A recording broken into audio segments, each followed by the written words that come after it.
একটা নয়, দুটো নয়, পাঁচটাও নয়, পরপর 42টা শিশুর নৃশংসভাবে হত্যা। আর তার পিছনে দায়ী 3 জন মহিলা, যারা নিজেরাও সন্তানের মা ছিল। ভারতবর্ষের ইতিহাসে এই 3 রাক্ষসী মহিলাকে নৃশংস সিরিয়াল কিলারের তালিকায় সবচেয়ে উপরে রাখা হয়। একটা দুধের শিশুকে পিস পিস করে কেটে তাকে ব্যাগের মধ্যে ভরে সেই ব্যাগ সমেত সিনেমা দেখেছিল এই 3 জন খুনি মহিলা। নিজেদের গণপিটুনির হাত থেকে বাঁচাতে একটা বাচ্চাকে ইলেকট্রিক পোলের গায়ে আছড়ে মারতেও এদের হাত কাঁপেনি। অথচ ভারতীয় আইন ব্যবস্থা এদের ফাঁসির সাজা শুনিয়েও পরে সেই রায় থেকে সরে আসে। সিরিয়াল কিলার বলতেই আমাদের চোখের সামনে যে ছবিটা ভেসে ওঠে, আমার আজকের ভিডিওর অপরাধীদের দেখলে সেটা আপনার কোনো মতেই মনে হবে না। অথচ শাড়ি পরা এই নিপাট ভদ্র চেহারার মহিলাদের হাতেই খুন হতে হয়েছিল 42টা নিরপরাধ শিশুকে। টানা 6 বছর ধরে একটার পর একটা শিশুকে খুন করেও লোকসমাজে নিপাট ভালো মানুষের মতো মিশেছিল এই 3 রাক্ষসী মহিলা। কিন্তু ঠিক কেন এতগুলো নিরপরাধ শিশুকে খুন করেছিল এই 3 মহিলা মিলে, আর কিভাবে এরা ধরা পড়েছিল এরা? তাহলে চলুন।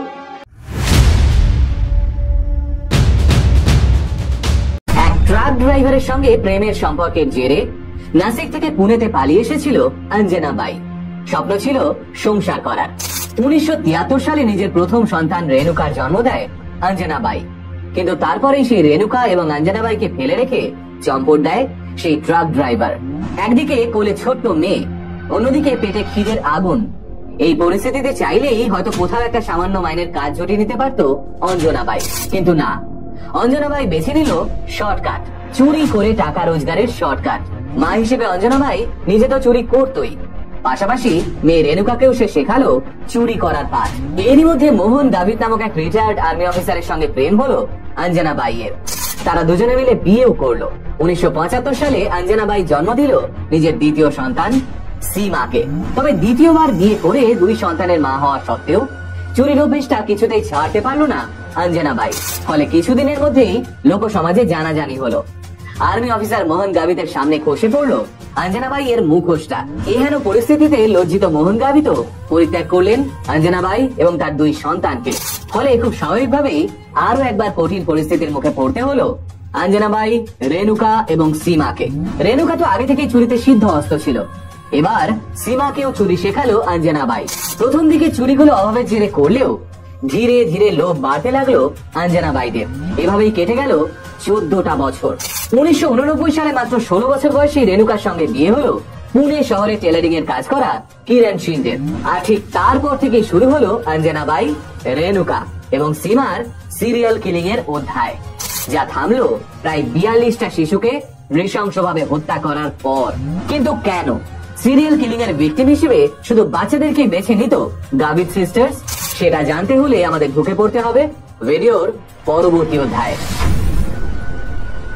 1990 সালের শুরুর দিকে এক পুত্র সন্তানের জন্ম দিল রেণুকা। তবে রেণুকাও নিজের মায়ের মতোই সংসার পাতার পরেও চুরির অভ্যেসটা ভুলতে পারল না। 1990 সালের জুন মাস, পুনে শহরের চতুশিরিঙ্গি মন্দিরে সেদিন লোকে লোকারণ্য।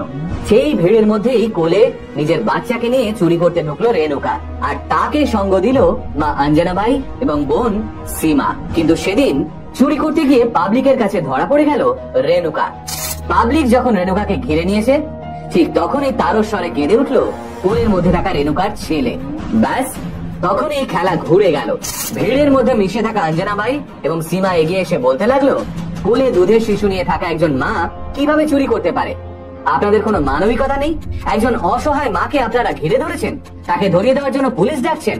অঞ্জনা এবং সীমার কথায় পাবলিকের মন গলে যায়। কেউ ভাবে হয়তো সত্যি পেটের টানে চুরি করছিল রেণুকা, আবার কারো কারো মনে হয় রেণুকা হয়তো সত্যি নির্দোষ, কারণ কোলে বাচ্চা নিয়ে কেই বা চুরি করতে বেরোয়। আর জনতার এই দ্বিচারিতার সুযোগ নিয়েই চুরির মাল সমেত ঘটনাস্থল থেকে চম্পট দেয় রেণুকা, অঞ্জনা বাই এবং সীমা। তবে চতুশিরিঙ্গি মন্দিরের এই ঘটনায় চুরি করে পালানোর সবচেয়ে সহজ পদ্ধতিটা বুঝতে পেরে যায় অঞ্জনা বাই এবং তার 2 মেয়ে। কিন্তু নিজের বাড়ির বাচ্চাকে তো বারংবার বাজি ধরা ঠিক দেখায় না, তাই অঞ্জনা বাই, রেণুকা এবং সীমা মিলে খোঁজ শুরু করে অন্যের বাড়ির বাচ্চা। কিন্তু বাচ্চাদের বাজি রেখে যদি চুরি করাই মূল লক্ষ্য ছিল, তাহলে এই 3 মহিলা 42টা বাচ্চাকে খুন করলো কেন? সেটা জানতে হলে আমাদের ঢুকে পড়তে হবে ভিডিওর তৃতীয় অধ্যায়।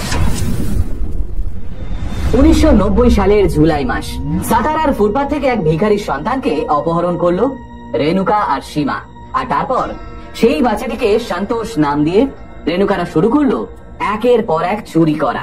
এই সন্তোষকেই ঢাল হিসেবে ব্যবহার করে 1991 সালের এপ্রিল মাস অব্দি চুরি চালিয়ে গেল রেণুকা, সীমা এবং অঞ্জনাবাই। কিন্তু 1991 সালের এপ্রিল মাসে এমন একটা ঘটনা ঘটলো যা শুনলে আপনারাও রীতিমতো শিউরে উঠবেন। কোলাপুরের মহালক্ষ্মী মন্দিরে সেদিন ধুমধাম করে দেবী পুজোর আয়োজন করা হয়েছিল। ভক্তদের সেই ভিড়ের মধ্যেই রেণুকা, সীমা এবং অঞ্জনাবাই মিশে গেছিল চুরির উদ্দেশ্য নিয়ে। তবে সন্তোষ সেদিন ছিল অঞ্জনাবাইয়ের কোলে। তুমুল ভিড়ের মধ্যে এক মহিলার থেকে তার পার্স চুরি করবার সময় হঠাৎই পিছন দিক থেকে এক ভদ্রলোক পাকড়াও করে ফেলে রেণুকাকে।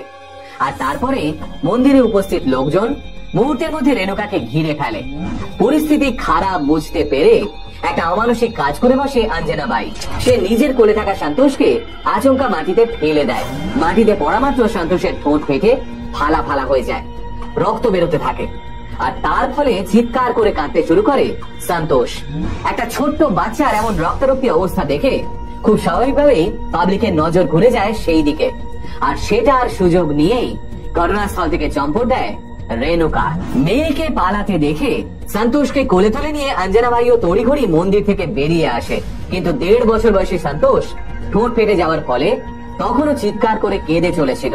সন্তোষের সেই কান্না শুনে অঞ্জনাবাই ঘাবড়ে গেল, কারণ কেউ যদি এই অবস্থায় সন্তোষকে দেখে ফেলে তাহলে তো ওকে ডাক্তারখানায় নিয়ে যেতে চাইবে। আর ডাক্তারখানায় গেলে যদি অঞ্জনাবাই ধরা পড়ে যায়, তাই সেই ভয়ে সন্তোষের মুখটা চাপা দিয়ে দৌড় লাগালো অঞ্জনাবাই।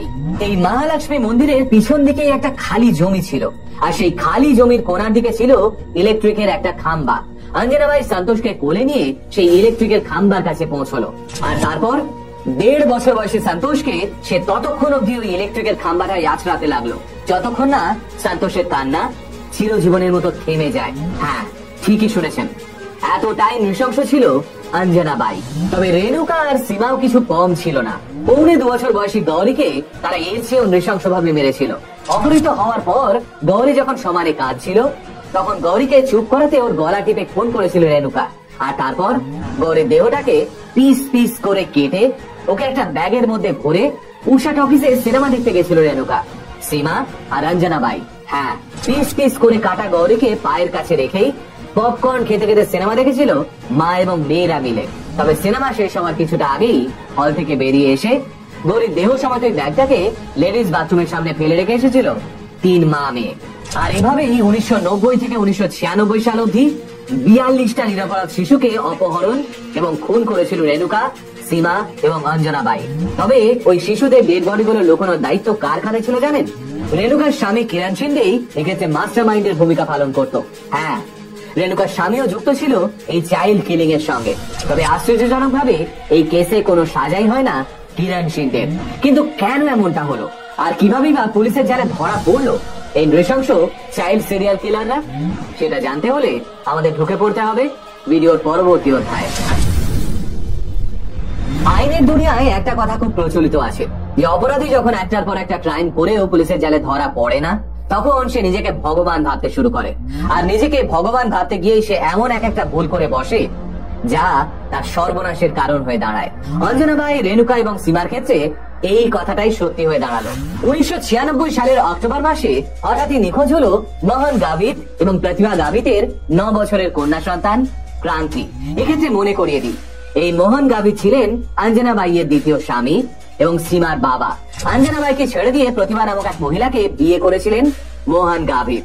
আর এই প্রতিভা এবং মোহন গাভিতের বড় মেয়ে ছিল ক্রান্তি গাভিত। ক্রান্তি নিখোঁজ হতেই মোহন এবং প্রতিভার সন্দেহ হয় অঞ্জনাবাইদের ওপরে, কারণ মোহন গাভিত জানতেন ওর এই দ্বিতীয়বার বিয়ে করাটাকে অঞ্জনাবাই এবং তার 2 মেয়ে ঘৃণা চোখে দেখে। তাই পুলিশের কাছে গিয়ে সরাসরি অঞ্জনাবাইদের বিরুদ্ধেই FIR লজ করান মোহন এবং প্রতিভা গাভিত।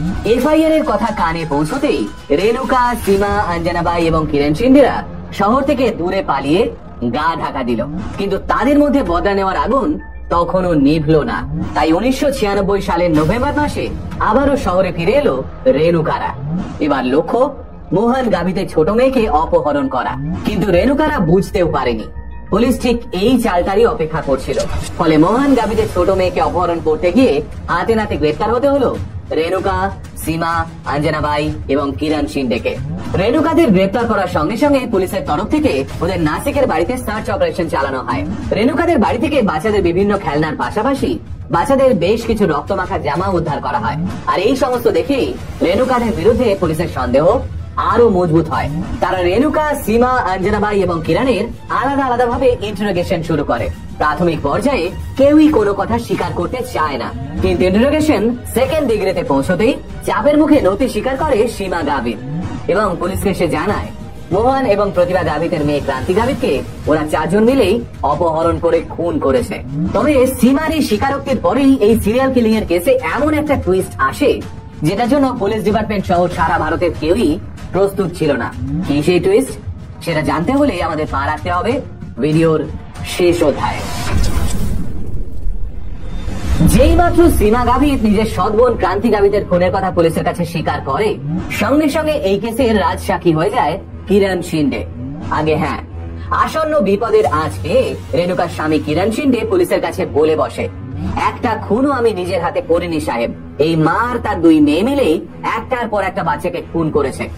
ওরা আমাকেও মেরে ফেলার ভয় দেখাতো, সেই কারণেই আমাকে ওদের কথা মতো বাচ্চাদের কবর দিতে হতো। কিরণের এই স্বীকারোক্তি গোটা কেসের মোড় ঘুরিয়ে দেয়।